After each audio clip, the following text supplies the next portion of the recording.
ঠিক আছে, সানজিদা ফেল করছে, 2 সাবজেক্টে ফেল করছে, আলহামদুলিল্লাহ। আমার মেয়ে মাত্র 2 সাবজেক্টে, যেটা কিনা আমি কি বলবো। এসএসসি পরীক্ষায় 2 সাবজেক্টে ফেল করেছেন টিকটকার সানজিদা। সানজিদা লাইভে এসে বলে, হ্যাঁ আমি গর্বের সাথেই বলছি যে আমি 2 সাবজেক্টে ফেল করেছি। এসএসসি রেজাল্ট প্রকাশ হওয়ার পরই সানজিদার রেজাল্টটিও অনলাইনে পাবলিশ হয়ে যায়। ফলে সানজিদা নিজেই এসে স্বীকার করে যে হ্যাঁ সে আসলেই ফেল করেছে।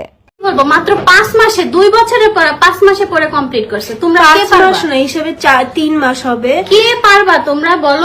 সানজিদার রেজাল্ট দেখে অনেকেই বলছে যেই পরিমাণ প্রমোশনের কাজ করে পরীক্ষার আগে টিকটক বন্ধ রেখে 2 দিন করে পড়লেও ওই 2 সাবজেক্টে ফেল করতো না সে। যদিও সানজিদা ফেল করায় সানজিদার মা তাকে কিছু না বলে বরং সাপোর্ট করায় অনেকেই অবাক হয়ে লিখছে, আচ্ছা তুমি যদি ফেল করতা তাহলে কার কার মা তোমাকে ঝাড়ু দিয়ে মারতে আসতো, তাহলে কার কার মা তোমাকে বকা না দিয়ে এভাবে সাপোর্ট করতে আসতো। সানজিদার ভিডিও শেয়ার করে অনেকেই লিখছেন, মেয়ে যেহেতু ইনকাম করে সেজন্য তার মা তাকে কিছুই বলছে না, এটাই হচ্ছে মূল কারণ।